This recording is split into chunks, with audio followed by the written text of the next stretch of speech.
Good afternoon, everybody. Today's date is the 20th of October and the time is around midday. Sorry, you've got a dog here. Come on, no. So, last week was kind of a respite from major planetary activity after the full moon, and it was almost as if last week was a time for contemplation, for rest, for recuperament. I can't even say that. Recuperating, ready for the beginning of a whole new swathe of activity that's going on, that's going to bring a great deal of intensity to the table.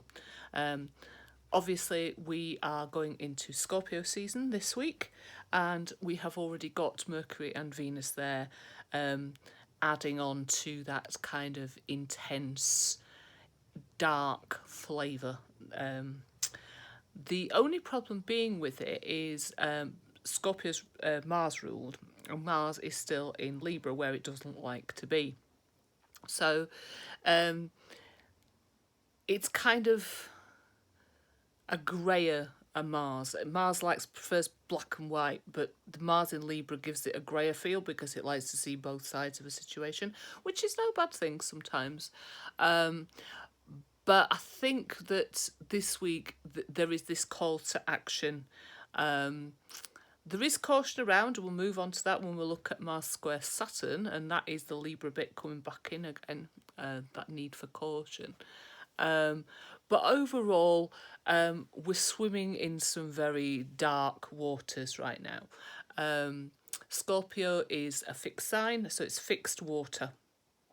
And the depths that Scorpio can go to is like the bottom of the ocean, the deepest parts of the ocean. And those parts aren't pretty. If you've ever seen any of David Attenborough's series when he looked at the oceans, on the top in the shallows, it's all very Finding Nemo. You get the pretty colours and the pretty little fish and all of those kind of things. You go down into the darkest, dirtiest depths of the sea, you see some very strange, ugly-looking creatures down there, who don't see a lot of the light of day, and that's what Pluto's turf is.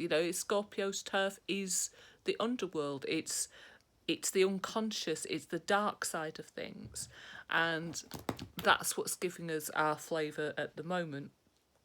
So even though at the beginning of the week we've still got a bit of Libra sweetness and pleasantness, because we've already got Mercury and Venus there, we're beginning to see those darker depths. We're able to look at the world with a different lens, if you like. And it's very appropriate that, we're coming up to Halloween season, and you couldn't ask for a better sign to rule Halloween season than Scorpio, because it is all about the dead and, what goes beyond death, what lurks there, what lurks in the shadows, the ghosts, and the creatures, the werewolves and the vampires and the zombies, all these creatures, like the creatures under the depths of the sea, not exactly pleasant. They've got an uglier side, but they are all a part of us. We're all connected. We have our dark side as well. And when you look at Venus in Scorpio, obviously everybody always thinks of, the sexy aspect of it. It's get your fancy lingerie on and, get down to some good hot steamy action.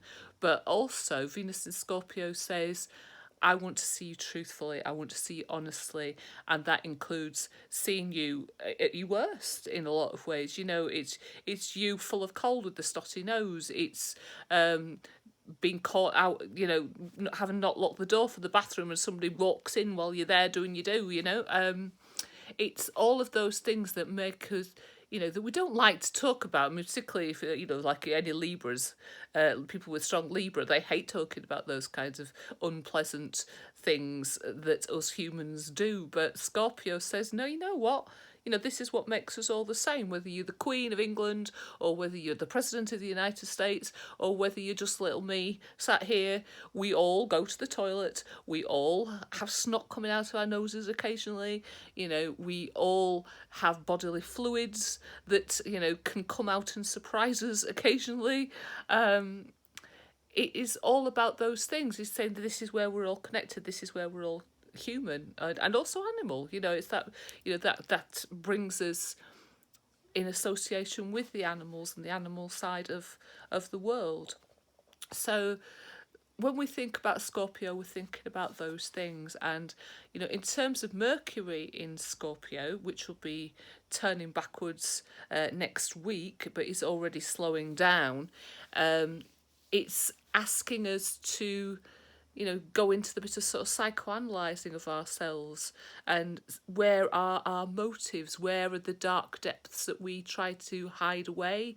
Where are the things that we've not settled in our minds, things that have happened in the past, memories that are still, in there and festering, causing us pain and problems. So, while Mercury spends this long time, right through till December, in the sign of Scorpio, it is a good time to start therapy or to do that kind of deep soul searching and having deep conversations with people about all the things that you feel you haven't quite sorted out in your life, you've not really addressed. It could be, when somebody died or went out of your life, or there was a painful experience that you've really not come to terms with yet. It's Mercury in Scorpio allows us that opportunity to lay these ghosts to rest. They say it's all about the ghosts and the ghouls, and some of our ghosts and ghouls are very real and lurk within our minds. So it is a good time for reflection. And also when Mercury goes retrograde anyway, it's asking us to look inward rather than outward in terms of our communication. So again, it's lending itself very well to those kinds of activities that Scorpio really, really enjoys. It is the sign of the detective and the investigator. It is, the sign of the magician as well, that can bring out things out of thin air, or, get in touch with all those elements that you can't quite grasp. So yes, now is the time to do those things. And as I always talk about, that what's going on in the world as well, we are getting to some very intense negotiations as we, in this country, as we are finally getting to the cliff edge that is the 31st of October.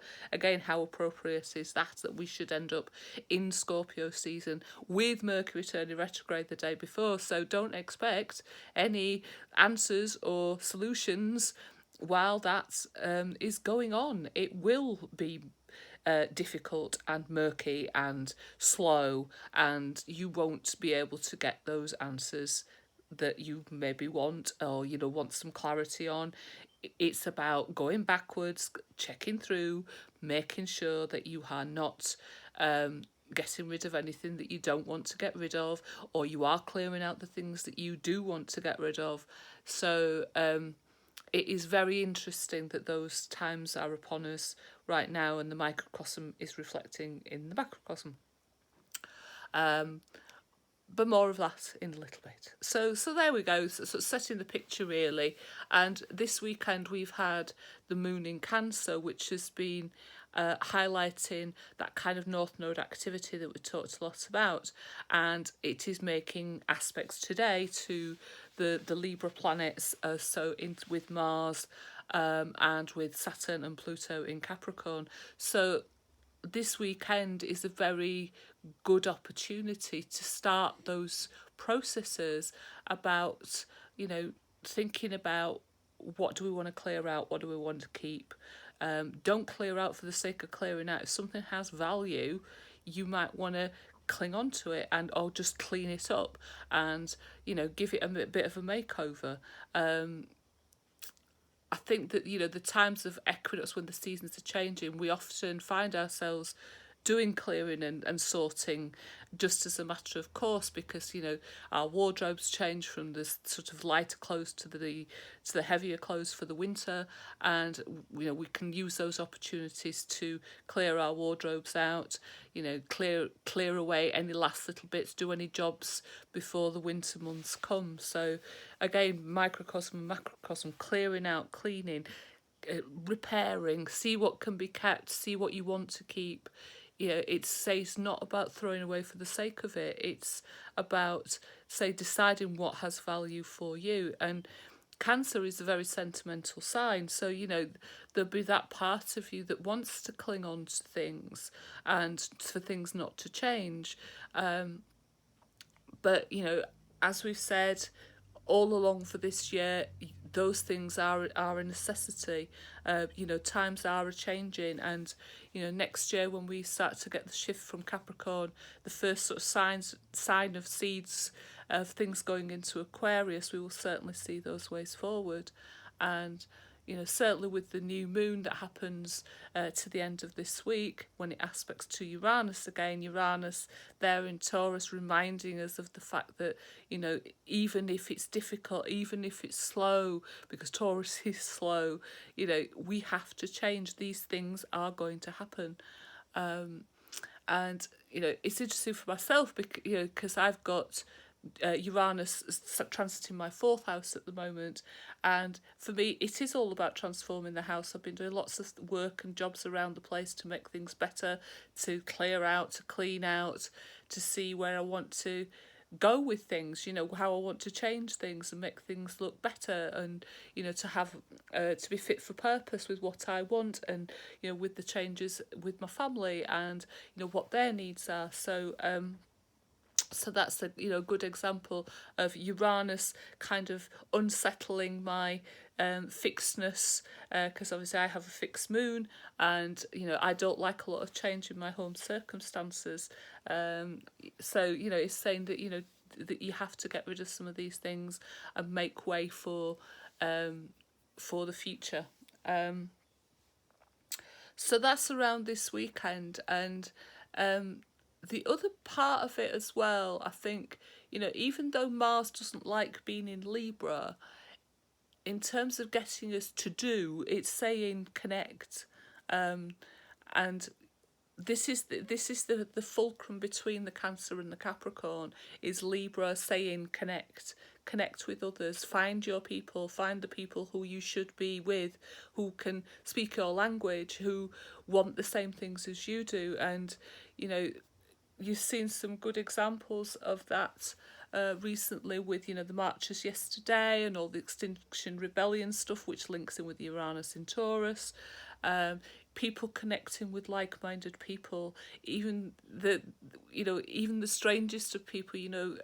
What makes me smile with the the Extinction Rebellion stuff, people talk about it all being crusties and people who don't work and all that kind of thing, but no, it wasn't. It was all sorts of different people of all sorts of ages with the same belief that saving the planet is integral, and that you have to do something, and the joining together. So you had pensioners, you had disabled people, you had young people, you had people in suits, you had people who had blue hair, and all these different sorts of people coming together, in an unusual way, in a very Uranian way. So having people who wouldn't ordinarily be together coming together for a common goal, for a common purpose.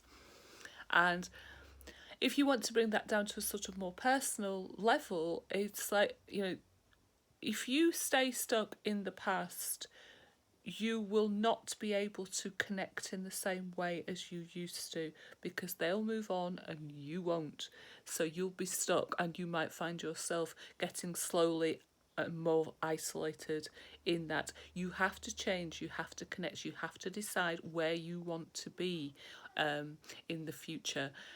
Even if that future looks scary at the moment, the more you can connect with others, the less scary it will be, because you'll be going through the same things, and you've got support, and you've got people who you can talk to, and people who you can trust. And that goes back to the Mercury and Scorpio bit. Who can you be honest with? Who can you be your true self with? Not when you're done up to the nines and wearing your fancy clothes and on your best behaviour? Who'll be there when you're crying your eyes out, over something, and your face is red and you look like crap, and you're being hysterical and maybe a bit ridiculous, and they're there for you, and that's what you need. You need those sorts of people who can be there, not just when you're at your best, but when you're at your worst as well. And it's finding those connections that you can have with each other to take you forward, so that when we've got some strange times ahead early next year, particularly in the early month in January, where things might seem a little bleak. I mean, this year we've had the benefit of having Jupiter and Sagittarius having our back and being, bringing us those lovely opportunities. So even in the darkness, there's been that bright light of Jupiter being upon us. Next year won't be like that, because Jupiter will be in Capricorn, and it'll be all about limitations and restrictions, and battening down the hatches and being cautious and careful, and but also looking honestly and truthfully about where you want to be and making those changes as well. And with Uranus, obviously, amping up the pressure to change and do things in a different way. So as we go through then to the 23rd, which is the date, just get my notes up, the date when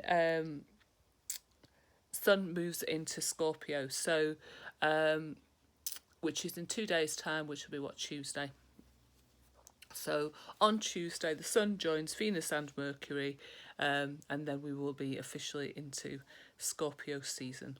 And then shortly after that, on the 28th, we will then get the new moon in Scorpio. And this is an interesting new moon because of the fact that the moon closely opposes Uranus in Taurus. So they're two fixed of the fixed signs opposing each other. You have got, on the one side, you have got the sun shining brightly, but in Scorpio's world, at the depths, might be down the depths that it's shining, but it's still shining. Opposing that Uranus in Taurus, making us look at what we value, what we do, what our legacy is, how we can change things. But it isn't just about change for change's sake.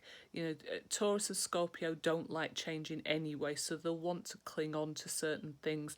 It's about change the things that are required of us. Where do we need to change? Where is it that we need to be rethinking our values and what we believe in? And I think very much that is around, the environment particularly. I think that is definitely a Uranus and Taurus piece that we need to be thinking about. So whether there is some kind of natural goings on in the world, or whether it is just continuing protests, or people like Greta Thunberg speaking up again, and people looking at, well, what are we doing to protect our environment? How can we change our behaviour so that we are doing things differently? And even if it's just making those small changes, like not eating meat for a couple of days a week, making sure that we recycle as much as possible, making sure that you're not buying new for the sake of buying new, that when you can buy refurbished or second-hand things. So it could be part of that piece that you're thinking on your own terms of where you can look at your values, and do they need altering to face the future? Is it a time in your life where you need to think about where am I going? Where's the next stage heading for me? And how can I plan for that? Even if sometimes things might come in an unexpected way, which they generally tend to do with Uranus. Things that come out of the blue to come and shake us up. And if we're not going in the right direction with these things. The other bit that I really think is important this week to consider is Mars square Saturn, which happens on the 25th. And Mars and Saturn, when they're in difficult aspect to each other, I always think of it as being driving with the brakes on. because Mars wants to steam ahead, steam forward, and Saturn wants to pull back and go slower and be cautious. And that's what it's asking you to do. So even amidst all these thoughts of change and wanting to break things apart and having things that are different, there are things that we need to salvage, and that's what Saturn square Mars is telling us to do. It's like saying, hold your horses a little bit, just go with a little bit of caution.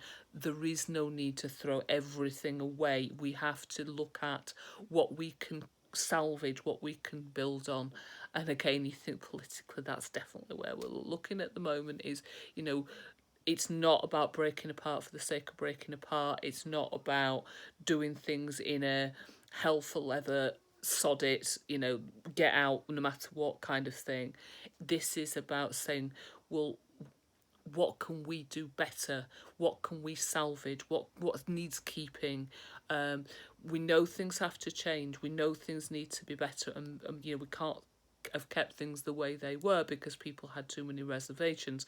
But throwing the baby out with the bathwater is not the way to go. That is when you are causing damage to yourselves and not thinking carefully enough at what you're going to lose if you insist on going that way. So that Saturn applying the brakes to Mars, saying, you know, think carefully, think cautiously, and, you know, Mars chipping in with her bit as well. I'm saying her because I was thinking of it in Libra, it is more of a her, saying also, you know, let's see both sides of the argument. Don't think of things in a one-sided way. Don't look at things in black and white. Look at things in shades of grey. Look at where the nuances are rather than one way or the other. Where can we compromise? So that's going on midweek as well. So as we approach Saturday and is it Saturday 28th? No, it's Monday. The new moon.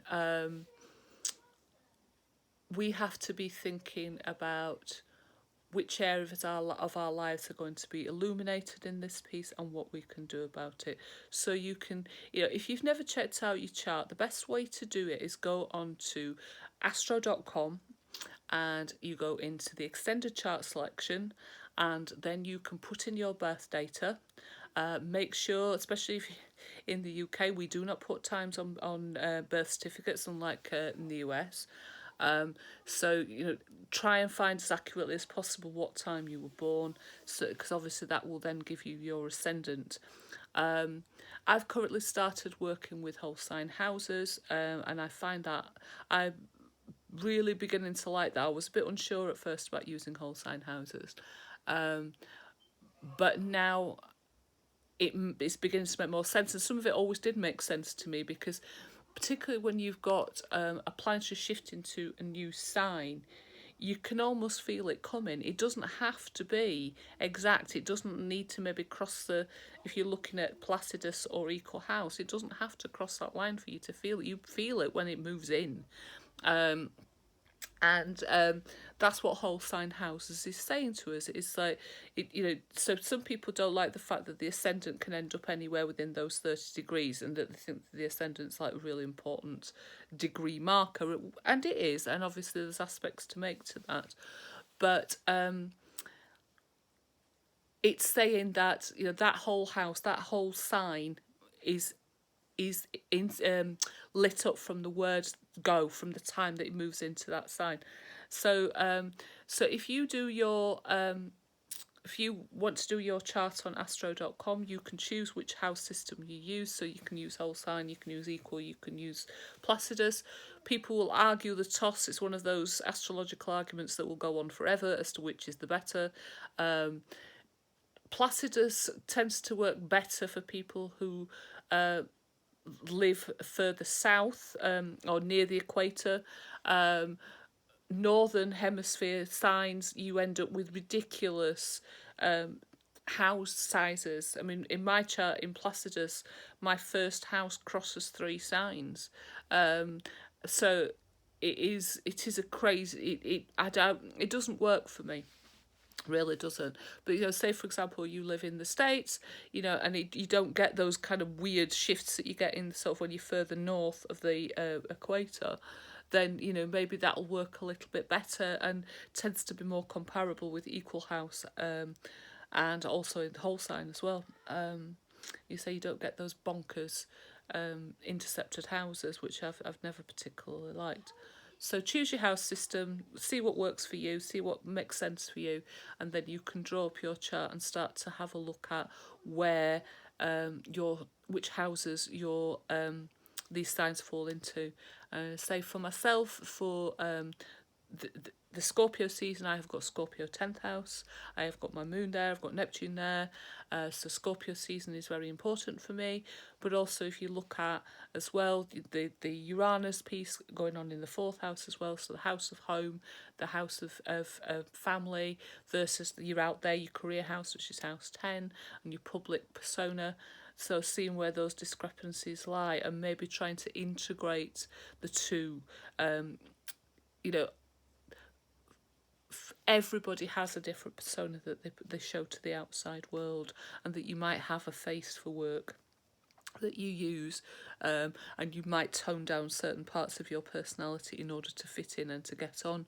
And I think what one of the things that it's asking for myself, I mean, it won't make an exact aspect to my moon for quite a long time because my moon's quite late on in Scorpio, is to think about how I can integrate the way I behave at work into my personality at home, and maybe through the sort of closer relationships that I do have. So have a look for yourselves. See what you can get out of that. It will help you make much more sense of things like this when I'm talking about where things are transiting.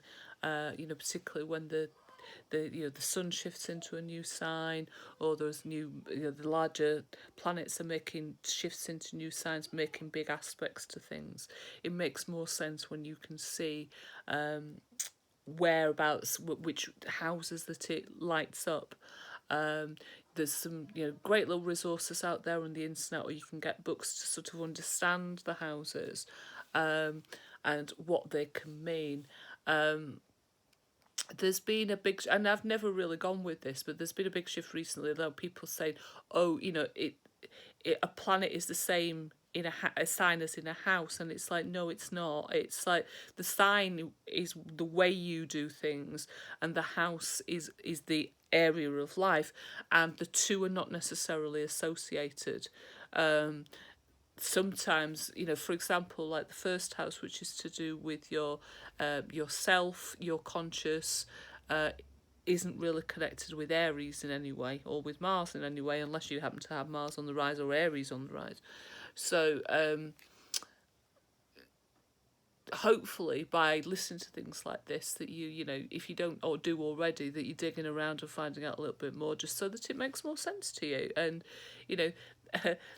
I think maybe that's what Mercury and Scorpio can ask of us sometimes. It's like, go investigate, go find out a little bit more so that these things make sense for you, and that you can understand in a better way how that works for you, and then you can start to work on some of the areas of life that these are highlighting. And every year you'll begin to see the patterns of certain things and certain areas of life being highlighted. So you can kind of preempt it, so you can see where which times of the year are you at your best, when are you most sociable, when do you tend to be more focused on your home, or when are you more focused on your career, when are you more out there in the world, when you want to be withdrawn and have time alone. And you will find that there is a pattern to that. So get digging around, use your Mercury and Scorpio skills, making the most of this time. And obviously, next week when we start going into retrograde, they say that Mercury's already slowing down. You can see the effects of that. But then when it goes retrograde, that really is the time then to start going inwards and looking at yourself in a very honest way, because Scorpio always asks us to be honest with ourselves and show ourselves warts and all. So it should be a very interesting week this week, I think, outside and in, but particularly outside when there's all this, everything's coming to a head in the UK over where our future lies, as well as, looking at sort of the wider picture of our future as part of citizens of the planet as well, which is the Uranus piece that's asking us to make those changes. Will this time of Mercury in Scorpio, this time of the Moon opposition to Uranus, will it be breaking us apart, or will it be about fusing back together, but in a new and better and more informed and reformed way, to allow us to progress in a much better state than when we started off with? There's got to be some benefits to the last 3 years of nothing much else going on apart from all of this. So I'll sign off. Have a good week. I hope in your world that things go well, and that you find some benefits to all the darkness. Enjoy a bit of spookiness. Venus and Scorpio says get those horror films on, whether you like your horror funny or whether you like your horror gory or disturbing. You go and enjoy those kind of things and get your spookiness on. Okay then, take care, bye bye.